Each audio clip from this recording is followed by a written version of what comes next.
Let's continue with our next session and welcome to the stage Roxana Antoji. Hi, good morning, Luz. Hi, Roxana. And good morning, everyone.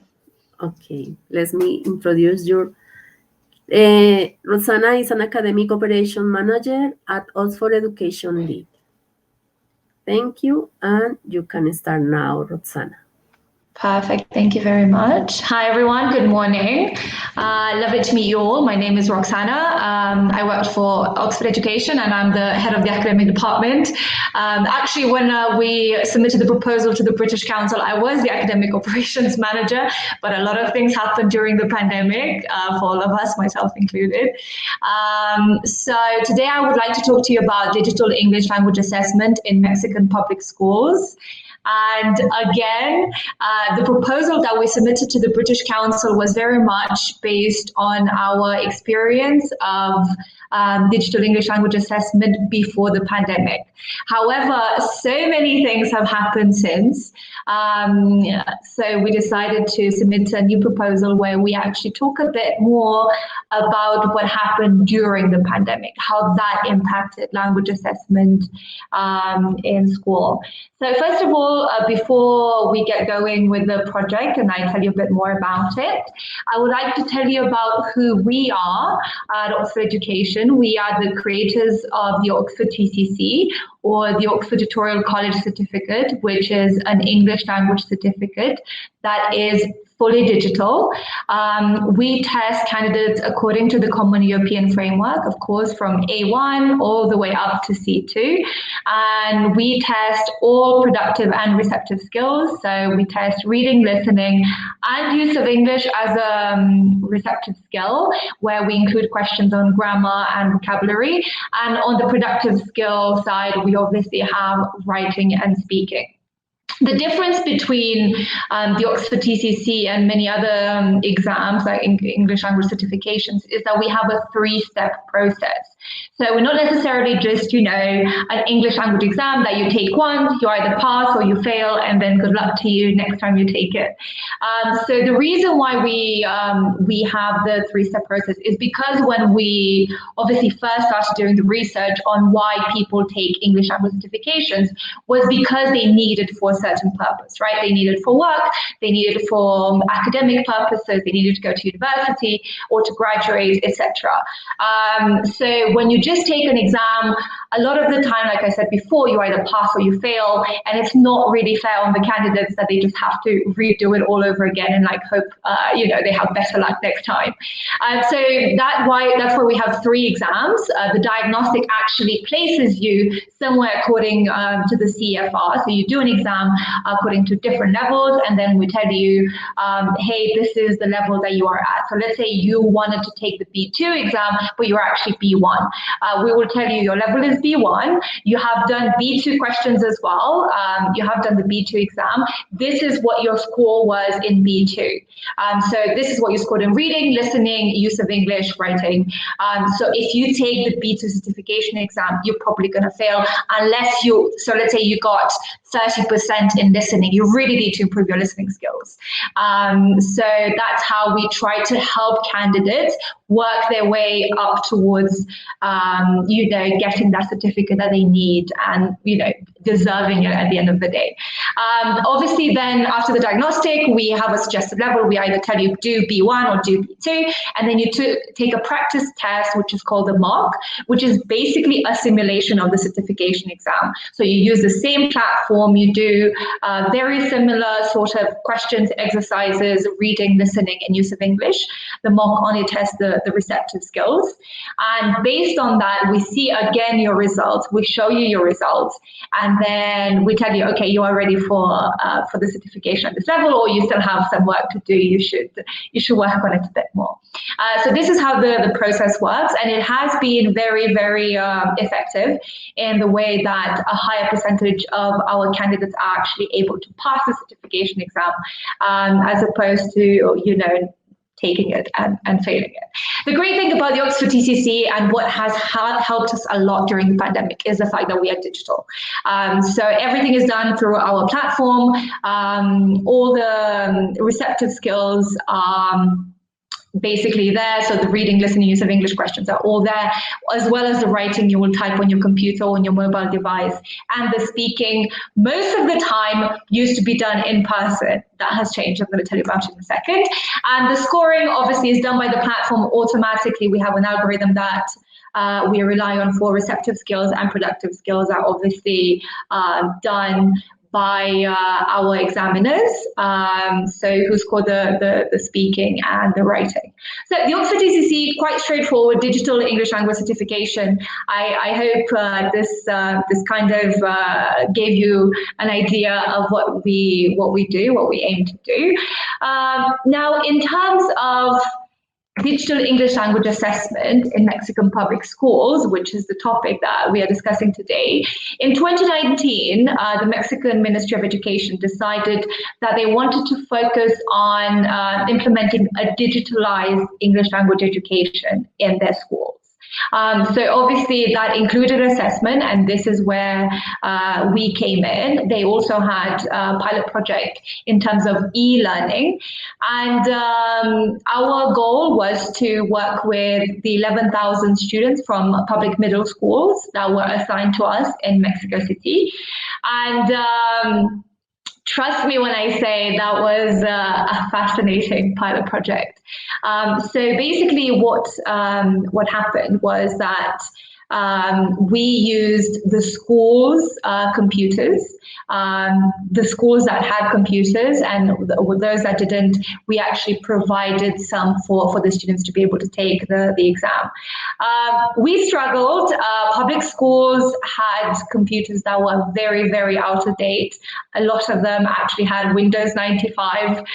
They couldn't open our exam. Our exam would sometimes run out on their computers, the time for the exam, simply because the page would just take so long to load that the students didn't have time to answer the questions properly. Basically, at the end of the day, there was a huge problem with internet connection. Most public schools did not have a good, stable internet connection, so we had to provide our own modems for the students to be able to actually access the platform and the website in order to be able to take the certification. At the end, out of the 11,000 students, over 40% actually were not able to do the writing task or the speaking task, which meant that it was mainly due to technical concerns and internet connection issues that prevented them from actually taking the test. However, on the other side, those that did manage to complete the test showed that the vast majority, 99% of them to be exact, had a basic level of English, with only 0.24% at an intermediate level, with absolutely 0% of them actually reaching the advanced level of C1, C2. This was, it came somewhat as a shock and somewhat not so much, in the way that obviously we knew that technical difficulties could pose a problem. We didn't realize how big of a problem they would pose, and also that the level of English was so basic. We weren't entirely sure, as much as we tried to filter out and figure out which student exactly had received such a low percentage, simply because they had technical issues and weren't able to complete like the whole exam, and which ones simply just didn't have a good enough English. So it was a very challenging project. It was one that we learned a lot from. Obviously, the outdated hardware and the lack of internet access across schools, public schools in particular in this case, meant that this idea of having a digitalized English language education in public schools seemed very, very much out of reach for quite a few years, unless the Ministry of Education in Mexico did something about it. We were very excited to continue working on it and seeing how we could improve. And then in 2020, surprise, surprise, the pandemic hit. And whatever we had planned just went out of the window. Basically, students were unable to travel to certifying centers, so by which I mean schools or actual certifying centers where they could do the exam. They did not have computers at home to do it, so a lot of them, particularly from public schools, I'm sure in many other countries, not just in Mexico, students who go to public schools have suffered from technological poverty. A lot of them cannot afford to have a laptop, even a mobile device. Sometimes, you have a family of 5 with 3 children supposed to be going to school, but they had to stay at home and use one mobile phone for all their classes. It was extremely difficult for them to do so. And obviously from our side, from the Oxford Education side, the examiners were unable to travel for speaking exams. So while we had done online speaking exams in certain cases, like in special circumstances, most of the time the examiners would actually travel to the certifying center and would do the speaking exam face to face. That was obviously absolutely impossible to do during the pandemic. Our examiners could have just become the main focal point for coronavirus. At the end of the day, they could have been infected and given it to all of our candidates. It was a horror scenario. So obviously we, for a very brief moment, believed that we would just have to wait this out and see how everything pans out. However, as things turned out, necessity is the mother of all the solutions, and that was the case with digital English language assessment as well. So what we did instead was do a pilot project where we did at-home examination. So we partnered up with a few states. So unlike the pilot project in 2019, where we only worked with Mexico City, we decided to work with a few states within Mexico, which is a federal country, and see whether their students could do the exams at home. And obviously that also meant that the speaking exams would be carried out digitally. And in order to make it as likely as possible that this would work, we went very basic. So obviously our platform continued to operate. All the exams would have to take place on the platform due to security concerns mainly. So obviously if you try to do any type of, like our platform has safety measures, anti-cheating measures that mean that when the student takes the exam, then they actually do it properly as opposed to cheating. But apart from that, we also used Google. We used Google Meet in order to do the speaking exams, and WhatsApp. In many parts of Mexico, WhatsApp became the app to use for education. So all teachers had group chats with the parents, with the students, with the principals, and then the ministry staff also had WhatsApp groups with principals of each school. So it became a huge WhatsApp network in education that we also made sure to make use of, because it was the only way we could actually ensure that every candidate was aware that they had to do the speaking exam, or they had to do the exam, and what their code was and how they could access the platform. So all communication, all information in terms of assessment was actually carried out through WhatsApp, which worked spectacularly well. Some exams, we never encouraged the use of mobile phones. This year, we threw that rule out of the window. We were just like, if you have a mobile device, anything connected to internet, you can get a secure connection through, you can use it. And also, quite a lot of students actually borrowed computers.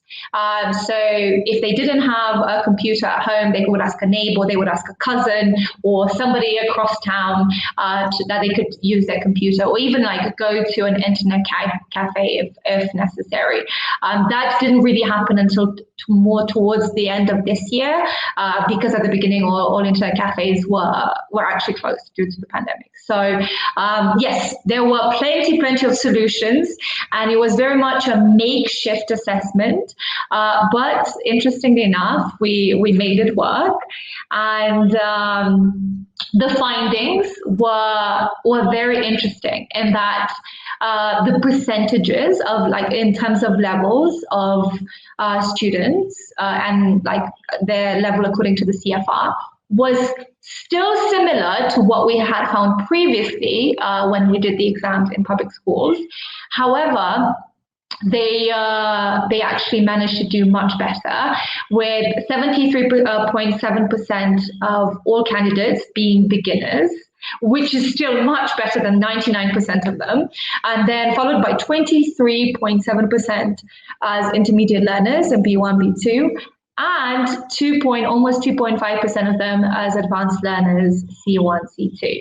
Advanced learners were always mostly high school students, whereas beginners were primary and middle school. In terms of skills, we saw a very interesting breakdown in terms of their receptive skills being higher than the productive skills. So the way our exam operates is for each skill, you get a percentage out of 100. So you could, for example, get 30% in English, use of English, 20% in listening, 60% in reading, 70% speaking, 80% writing. And then with that, you get the average grade, and which will show you your exact level. So in terms of receptive skills, the average was 62%, which is very good. And productive skills, it was 50%. The highest, the best skill, let's say, that students had across the board was reading. Then followed by listening, and then use of English. So basically what this shows is that it is very much a correlation between the type of education that they get and how they perform in the assessment. A lot of them were just able to read textbooks and then just complete exercises, but that doesn't necessarily mean that, for example, the grammar was very good. For example, use of English, which basically tests grammar points, was 55%. And this is not, obviously here we have the overall percentage, the overall breakdown of how everything went. But this actually happened across the board. So each individual report for each state showed the same.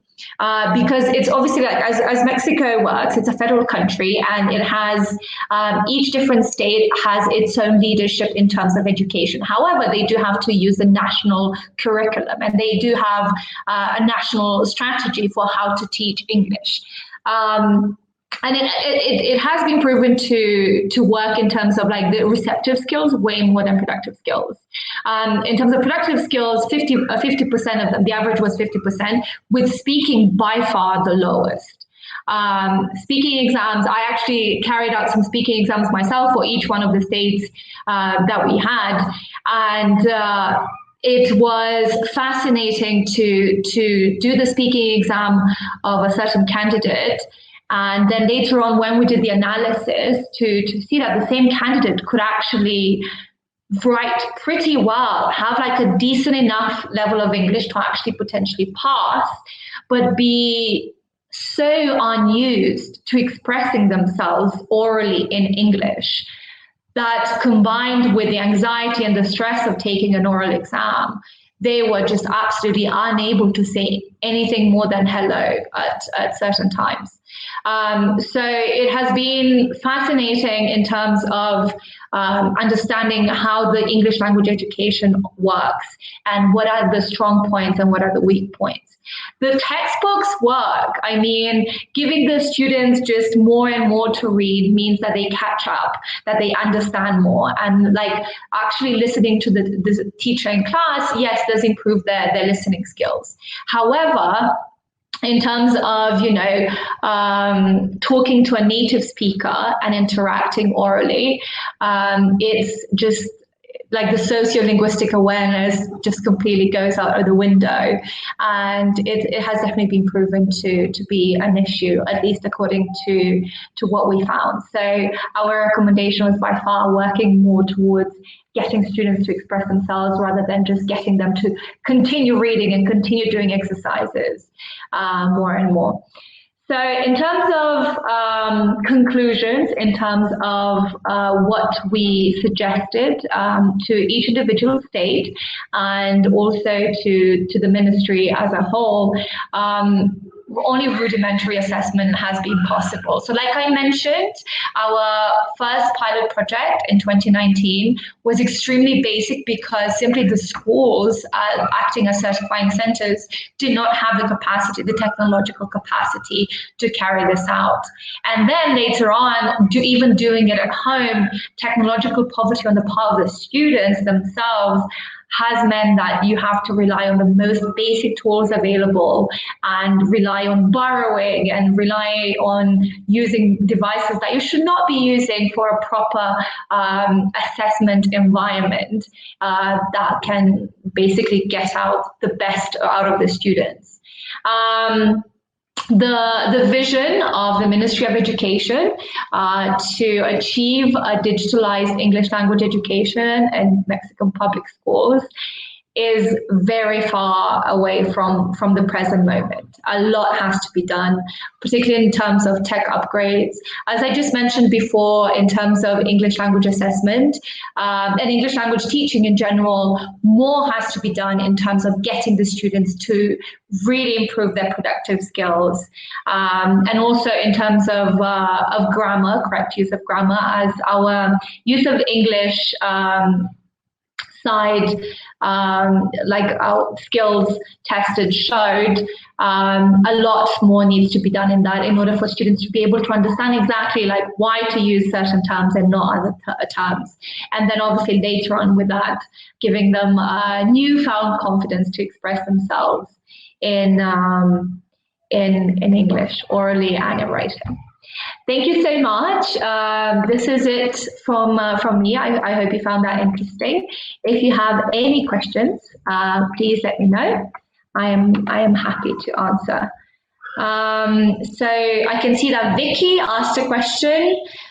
Do you have any concerns about exam security with our online assessments? How did you deal with them? We created an online exam for the pandemic and had several problems. Luz, is it okay if I answer Vicky's question? Yeah, of course. Okay, perfect. Thank you. So in terms of our platform, we actually have a few tools put in place. So first of all, we work with an AI proctoring company, third party. For those of you who don't know what AI proctoring is, it's basically, proctoring means exam supervision. And AI is obviously based on artificial intelligence. So instead of having people watch you physically take exams, we did have at the beginning, you know, teachers actually get their whole class to enter a Zoom meeting, and they would just watch every single one of them on Zoom. But that is not what we recommend. So we work with a company called Sumari that provides AI proctoring and actually watches. The student has to have the webcam on, and it watches the movements of the student as well as the use of the keyboard. So if you open a new tab, for example, it will tell you, like it will flag it up. If you start Googling a search term, it would actually like follow the typing pattern, and it will flag it up to the point that your exam, you will just be disqualified from taking the exam if that doesn't work. I highly recommend AI proctoring. It's for digital English language assessment, it's a necessity. Otherwise, like you just said, Vicky, everyone can take a screenshot, Google the answers, and just get 100% in every single one of the exams. In terms of Christian, sorry. No, thank you, Roxanne, for your answer. And here, Christine have another question.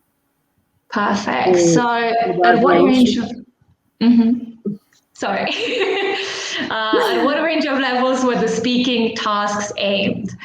So each exam, so it's actually, let's say, in terms of other English language certifications that you might be familiar with. For example, IELTS, you only take one exam, whether you are a beginner or you're advanced. Cambridge, on the other hand, have different levels, right? You take the A1 exam or you take the C2 exam. They're very different exams. And the speaking part is actually aimed at your individual exam. That's how we operate as well. So the diagnostic that I mentioned at the beginning is the one that gives you all the questions from different levels to assess your level. But from then on, you only only take the exams at the level that you are at. So for example, if you got B2, you will get B2 use of English questions, B2 listening, B2 reading, including B2 speaking. So obviously they were aimed at a whole range of levels from A1 to C2. All right, thank you. No problem.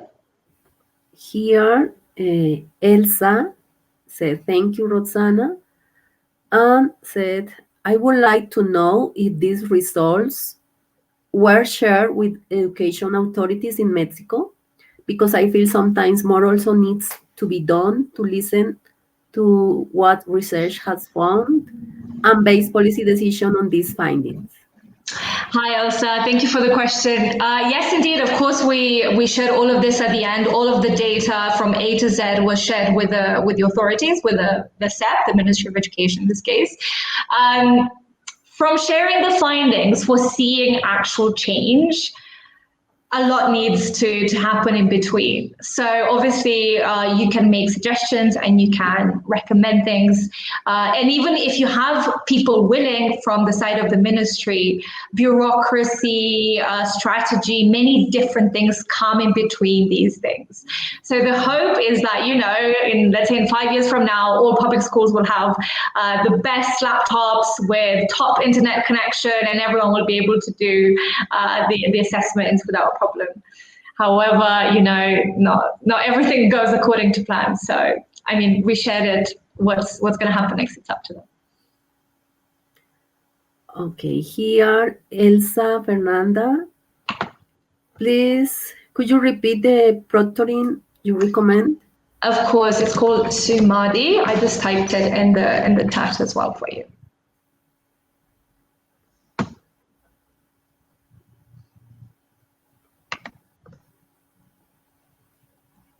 The presentation? You need the presentation? No. The proctoring, I believe. Yeah. So I put the name of it is Sumadi. Just in the chat here, in the comments. Yeah. I wrote it. There we go. All right. Thank you. My pleasure. If there is more questions or comments. I think there is no more. All right. Thank you, Roxana, for sharing this project, these issues and findings that you develop in Mexico. Thank you very much for sharing this time with us. My pleasure. Thank you so much, Luz, and thank you, everyone.